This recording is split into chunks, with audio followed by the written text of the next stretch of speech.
Alexis Nunes alongside the Craig Burley. It's finally here, the Champions League round of 16. We've been itching to get to these fixtures since we knew the draw. I am always jacket cold. On inside. It's always cold here, but these fixtures are pretty hot, Craig. Let's start off with Roma against Porto. Yeah, I mean, I'm not having the greatest season, Roma. They usually, they're good to watch in the eye, but they have defensive problems. Porto are going well in their league. I'm going to go for a draw. Ooh, little fancy. Obviously over the first leg. Yeah, for the first leg. These are only our picks for the first leg. I'm going to go for a draw there. Roma, like you said, they like to score a lot, but they like to concede a lot. Porto have been flying and unbeaten in 26, but you know what? I think we're going to see a goal fest, and Roma might at least get the edge in the first one. Here's the one we've been talking about for so long now, but we know that the tables have turned positively for Man United and unfortunately for PSG negatively. So how do you think it's going? Honestly, 3 months ago I came in here, banged this straight up. PSG straight up for a win. The pendulum has swung so far with their injuries that you mentioned, and obviously Solskjaer and Mike Phelan coming in. The feel-good factor is there. However, I still feel over 2 legs that with maybe 1 or 2 coming back, although Cavani's out, Neymar's out, that Paris Saint-Germain might just have enough. But I'm going to go for a Man United win in the first leg. But I'm not sure they'll keep that going over in Paris. I think I agree. Overall, PSG definitely still favourites with the talent that they have. I'm not too comfortable with Man United's defence, but I think the way things are right now, tomorrow, yes, I think, especially at Old Trafford. Well, there's a lot of hope there now, isn't there? There is some hope at Old Trafford. And that does matter. It's been working so far. Let's get to this one. I think this one's a bit tough to call too as well. Spurs up against Dortmund. I'm going to go the exact same way that I went with this one and for the same, well, not for different reasons. I think Tottenham at home, Wembley, can win this game. I think it's a very even one, although Dortmund are top of their league and Tottenham are not top of the Premier League. 2 kind of similar styles, 2 managers that want to play an open game and entertain. Lucien Favre's done a great job at Dortmund, but they've started to cave some goals. Going forward, they're absolutely great. So I think Tottenham, like Man United, can win at home, but at the moment I'm thinking Dortmund over the 2 legs. But Tottenham to give themselves a chance in Germany. I agree. I think this one is... Stop agreeing with me. It's hard to... I'm saying it's hard to call. It is Spurs hard. have a way of grinding out some results. No Harry Kane, but other people have been stepping up. Dortmund, they haven't won in 3 games, so I'm sure they'll be rearing to get one. They're 2 excellent teams. I'm going to go for a draw. Right, at least in the first leg. They are 2 excellent teams. 2 very excellent teams. We'll see what happens in the second leg. Ajax up against Real Madrid. Well, the worm has turned as well at Real Madrid. It seems that the title race is kind of back on a little bit, and Barca dropping points, and all of a sudden I'm going to go for Real Madrid because I think they'll be too strong for Ajax. They're getting better. Benzema's back in the goals. He's made big decisions about Isco. He's made big decisions about Marcelo. They're starting to get wins. They've got a Clásico coming up as well, and then they've got a big Copa del Rey game. Dare I say it, they're in good form at the moment, which is something we haven't said very often this year about Real Madrid.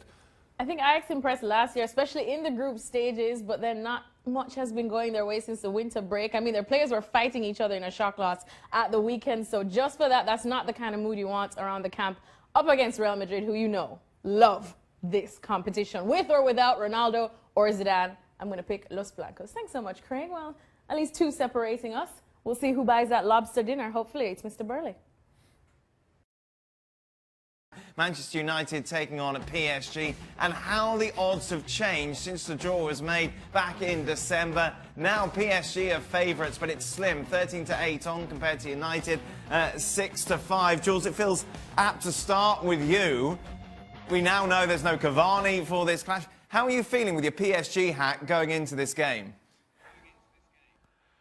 I'm feeling tense. I have to say the pressure is building up nicely. I mean, if you think about it, since the draw, everything that could have possibly gone wrong for PSG has gone wrong. It started with the Rabiot incident and him being frozen out from the first team. Not really with the agreement of Thomas Tuchel, then the Neymar injury, then the first defeat in the League Cup against Guingamp, then another defeat against Lyon in the league this time, and then the Cavani injury with the Marco Verratti in the middle as well, who will play tomorrow and start, but he's probably only at 50% of his ability. So everything that could have gone pear-shaped has gone pear-shaped, and it's obviously the wrong preparation for a game like this. The interesting thing on the flip side of it all, when you think of it, Mark, when that draw was made back in, December, Liverpool had just beaten Manchester United, everything was going wrong, but for United now, everything is on the up. Yeah, the draw was made on the Monday, and I think Mourinho was sacked on the Tuesday. It was just, and everything since then, it's been a complete transformation. So 10 wins out of 11 games under Ole Gunnar Solskjaer. People like Rashford and Martial are playing to the top peak of their abilities, and I think that United go into this game, there's a real sense now that this is a real big European night at Old Trafford, and there's a real mood of positivity and anticipation.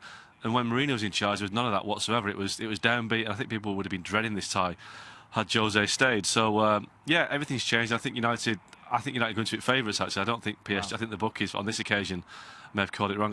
Certainly for the first leg, I think United are favourites. And as we've seen in the past so many times with PSG, they don't rise to the occasion against the big teams. Mark, what's the reaction been in the UK to what took place and Sarri's setup? Well, the reaction has been, as typical with Chelsea, whenever they suffer a heavy defeat, it's been what does Roman Abramovich think? What's he going to do next? But obviously Abramovich has taken a bit more of a backseat in recent times, so Sarri survives today. But the reaction has been that, like Steve was saying, this guy's too stubborn, inflexible. You know, the last 3 away games in the Premier League, they conceded 12 goals and not scored any. And, you know, one of those was a 4-0 defeat at Bournemouth. So it's like, you know, you're right about Jorginho. He's too slow. He doesn't do anything. There are people who say, oh, well, at Napoli he did this and he did that. Well, he's not at Napoli anymore. He's at Chelsea in the Premier League, and he's been found out because every team is now putting a man on Jorginho, and he's shutting him down. And the passes are sideways or backwards. He doesn't make a killer pass forward. And, you know, for me, you're taking Kante's strengths out of that team by playing Jorginho there. So Sarri for me is a dead man walking in that job, because, you know, Scolari was sacked 10 years ago this weekend, had a better record than Sarri. They were 4th back then and 5 points clear of Arsenal. So, you know, times have changed at Chelsea perhaps, but there's no, I've said this before, there's no way that Sarri for me will be at Chelsea next season. They're not going to win the Premier League with him in charge, because he's never won anything in his career, and he's not a guy that you'd think will win things. I just don't see how he can with that. He's already been found out, and I don't see it getting any better. Welcome into extra time. Jules is in a rush. Where have you got to go this time, Jules? Which other broadcaster? Ka-ching. Yeah, which one? Is it BBC tonight? No, it's for the French. It's for the French. For the French? French what? Yeah, I have to be there. But it's okay. I feel like, you know, you and I, we've had a good time tonight. You know, we've said everything we wanted to say. You know, we agreed on a lot of things, so I'm happy. Meanwhile, Mark is still enjoying life outside of Old Trafford. And what was that noise, Mark? Was that a tram going past? It's actually a train, yeah. This train goes past every 5 minutes. So trains and taxis and, you know, people. It's all going. Just like hanging out. That was a good reason to stand there, though, wasn't it? Yes. Okay. What is... The producers definitely don't like Mark, do they? No. Everyone else is in the warm all the time. Thanks. I mean, if they really liked him, if they really liked you, they'd give you a camera in your house. Like Gavaz. Like Gab, we need to take that out of his house. Get there and take it out before he kills himself. What is Craig grumpy about today? Nothing. Why people think I'm grumpy? I don't know, Craig. You have actually been quite cheery recently. Well, Those glasses haven't been thrown for a while. Give it time. I know I threw them at Marcotti last night at that camera there. It's all right. When will Craig support Chelsea like Stevie supports Liverpool? I don't support a team. I've made that clear. Whenever I've been started broadcasting years ago. It's quite simple, really.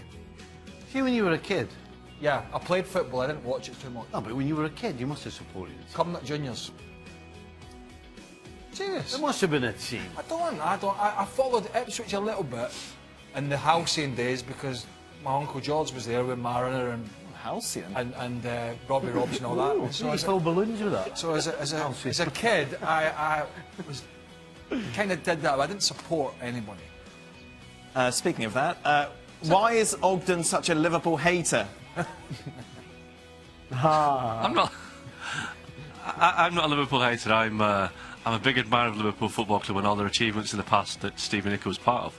I think they're a great club. It sounds like a hostage video. Tell you what, aye. Sterling or Salah? Wow.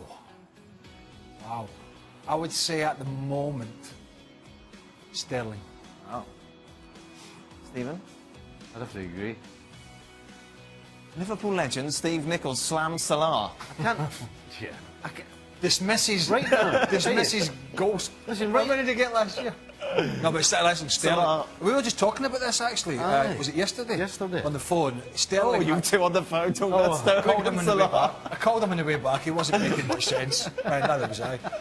He has taken his game to another level. Everything, touch, strength, vision. I mean, he really has. Sterling. Jules, who have you got in this? I will go for Sterling right now as well. I agree with the boys. I think he gives so much to this City team, whether it's with goals or assists or even creating things that, and I still think there's so much room for improvement left in Raheem Sterling that it's actually quite scary for the years to come. Just show us the room for improvement again, Jules. How big is it? That's pretty cool. That's pretty cool. That's about it. Tell you what. Now that's how many paychecks he's getting from all the broadcasters. That's the ESPN, BBC, French TV. Well, we know what. Aspilicueta. Right. I'm sorry, you want me to shut up? No, I don't know where this is going. No, I know. Aspilicueta You keep is saying his name. Is arguably. a parrot in here? A what? Arguably the most consistent and best right back in the country, right? In the Premier League. Yeah. Sterling absolutely tore him apart. He didn't know what to do. He didn't know what to close him, come off him. He couldn't handle him for pace. I mean, you name it, he had Aspilicueta on toast. Say that again. We know Mark's going to go for because he hates Liverpool, so it'll be Sterling, yeah, Mark? No, it's Mo Salah. No! Seriously, I go for Salah every time. Because, seriously, honestly, look, I just look what Salah did at the end of last season in the biggest games. He delivered, and I think Sterling at the World Cup didn't quite deliver. I just think Salah, for me, still got the edge on Sterling. He's just the man for the big occasion, Right more now. often than not. Right now, though, Mark. But like, Salah maybe top of the scoring charts, or did Aguero overtake him after his hat trick? Maybe. Anyway, Salah Steve, with the I amount of remember, ball. Go on then. It's like the thing that Alan Hansen used to say, you know, form is temporary, class is permanent. I think that Sterling's a great player, but I think Salah's just a different level. I think Salah's form might have had a dip, but I think he's a classier player. I think he's a player that, if you're playing in a Champions League final and you don't want a player to get injured after 30 minutes, but maybe that's the wrong analogy. I'd go for Salah in a big game over Sterling every time. That's only because he didn't do it for England in the semi-final, and Oggy's upset about that. Bitter. Because English all fans. the journalists are all On the set. group World stage. Cup, yeah. English All the fans, gotta group, say. all the group stage. Been wondering this. What happens to the Rabiot deal to Barca, Jules? Has De Jong deal impacted it in any way? Yeah, of course. I mean, you know, we don't know yet. I don't think Rabiot and his mum, Veronique, know either. The fact is that with Arthur doing so well, I mean, I think the future of Rakitic is a bit unclear, uncertain, so there might still be some room somewhere there for Rabiot, but from being that player that they really wanted, that they pushed to get, and only signed, well, they've only agreed some sort of pre-contract. You know, nothing has been signed, so if they pull out of a deal, it's no problem for Barcelona at all. But I think Adrien Rabiot is really wondering what's going to happen now in the next 4 months, because that deal to Barca doesn't look that straightforward anymore. Would Tuchel lose his job if he played Rabiot, Jules? I mean, what is he just? I mean, Well, I don't think the question is will he lose his job. He just can't use. He can't use him. You know, Rabiot at times doesn't even train with the first team anymore. They send him to the gym or to the reserve team to play with the kids, which is really bad, to be fair. And they're not allowed to do that, but so who they said do that? that for 3 or 4 days, and then he comes back in the first team.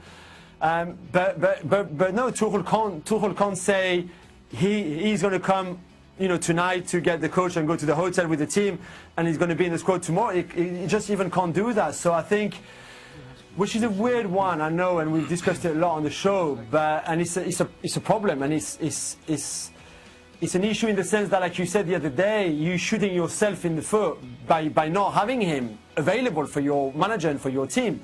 But I don't think right now there's much that Tuchel can do about it anyway. it's the way football clubs are structured these days. But can you? It makes me giggle. Could you imagine Sir Alex Ferguson in his pomp, somebody telling him? I mean, it would have been a bloodbath. You know what I mean? You can't play him. Even if he knew he was leaving, the player was leaving, and he was personally annoyed about it. If he thought it was going to get him a result, he's playing. It's quite scary, really, isn't it? What's up with you? Well, when I was at Real Madrid, they did it to David Beckham when he signed for MLS. Oh, when I was at Real Madrid. They kicked him out of the first team when he signed his contract. Really? Yeah. They said he wants to go off to Hollywood. He's not a Real Madrid player anymore. Then they changed their mind. Then they won the league. There you are. That's my story. Tell you what a fabulous story that was. Stevie. I'm so glad I stayed for it. Stevie, goat meat or lamb? What? What do you Well, I've never had goat meat, That's a to shock. be honest with you. So, no question, lamb. Lamb. Absolutely. Ice cream cake or regular cake? What's an Ice cream cake. I've never had an ice cream cake. I told you like a couple of weeks ago. It was called what was it, a French roll? Remember the ice cream used to Arctic roll? Arctic roll. Arctic roll's not a... Arctic roll, what is it? Sponge Is that on the an ice cream outside. cake? It's sponge on the outside with ice cream in the middle. Right. For a man that never eats any sweets, you I'm not a know dessert. a lot about them. No, I used to. That's all right. Should we ask any more questions so Mark can no longer feel his toes? Jules has got to go. Are we done? That's it. Well, you've got the questions. ESPN FC is back tomorrow, Manchester United.